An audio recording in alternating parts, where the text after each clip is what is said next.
দেশে যে কি শুরু হলো। আসসালামু আলাইকুম ওয়া রাহমাতুল্লাহ। ওয়ালাইকুম সালাম ওয়া রাহমাতুল্লাহ। জি হুজুর কিছু বলবেন?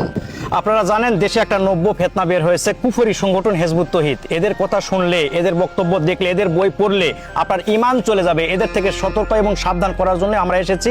তো এখানে বিস্তারিত ওনাদের সম্পর্কে লেখা আছে, কোন কোন বিষয়ে ওনারা জনগণকে প্রচার করতেছে। আমাকে সাবধান করতে আপনারা বলছি আমি?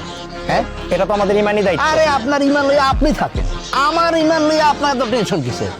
হ্যাঁ, ঈমান লইয়া ঈমান ঈমান আপনার ঠিক করেন, আমার ঈমান ঠিক আছে। মসজিদ মাদ্রাসা হয় বলাৎকার, নিজের ঈমান ঠিক নেই, আবার আসছে আরেকজনের ঈমান ঠিক করছে, আবার কয় হিজবুত তৌহিদের কথা। লোকজন বুঝলাম না হুজুর, সাধারণ পাবলিক তো আমাদের কথাই শুনতেছে না, দামই দিচ্ছে না। মনে হয় না এটা নিয়ে কাজ করে আর কোনো লাভ হইব। চলো মাদ্রাসায় চলে যাই।